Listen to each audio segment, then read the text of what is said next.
এটা আমাদের 1798 খ্রিস্টাব্দে দ্বিতীয় রাজধর মাণিক্যের আমলে মণিপুরের মহারাজা ভাগ্যচন্দ্র মহারাজের প্রথমা কন্যা হরিশ্বরীর বৈবাহিক বন্ধনে আবদ্ধে শ্রী রাধামাধব দাস প্রথমে সৃষ্টি 1798 খ্রিস্টাব্দে।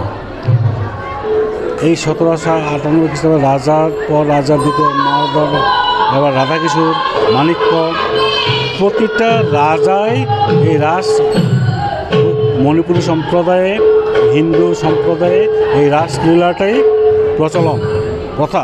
এই প্রথম মণিপুরী ত্রিপুরা রাজ্যে আসাতে এই রাসলীলাটার সৃষ্টি বলতে মণিপুরী বৈষ্ণব ধর্মাবলম্বী। এটা হিন্দু বুদ্ধিস্ট খ্রিস্টান সর্বজনীন রাস উৎসব। এই রাস ভগবান শ্রীকৃষ্ণ এখানে মনুষ্য জীবনে মনুষ্য রাধাকৃষ্ণ নাচতে পারে না, এটা বিগ্রহের রাস। এটা এখন বর্তমান 2026তম রাস উৎসব এই বর্তমান চলছে। এটার একমাত্র বৃন্দাই এটার প্রধান। এখানে রাজধারী আছে সূত্র তারা 4 জন আছে। এটা বর্তমান এটা সরকার পরিচালিত ডিএমের আন্ডারেই সেই রাস এখনও পরিচালনায় আছে। আর গভর্নমেন্ট আমাদেরকে অনেক হেল্প করে। বর্তমান প্রতি বছর গভর্নমেন্টেই হেল্প করে। আমরা পেয়েছি যথেষ্ট সম্ভব। আমরা রাজার আমল থেকে এই অবধি আমরা সরকারের ডিএম মহোদয় পরিচালনায় আছে। 226তম।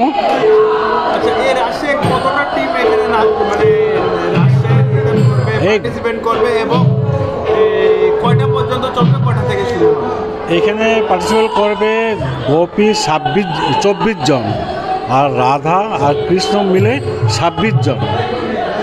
এখানে বিগ্রহ রাস, এখানে মনুষ্য রাধাকৃষ্ণ নাচতে পারে না, এটা নিষেধ, এটা স্বপ্নাদৃষ্ট। আর এই রাস আরম্ভ কীর্তন, আমরা যেটা নাকি বলে যে মণিপুরি ভাষায় নিপাপালা, এই যে কীর্তন আরম্ভ করেই 10:30 থেকে এই বৃন্দার রাধাকৃষ্ণের নাচটা এই বৃন্দাই প্রথম আরম্ভ হবে। এটা ভোর 5টা অবধি থাকবে, তখন মঙ্গল আরতি করেই সমাপ্ত করিবে। কতদিন চলবে?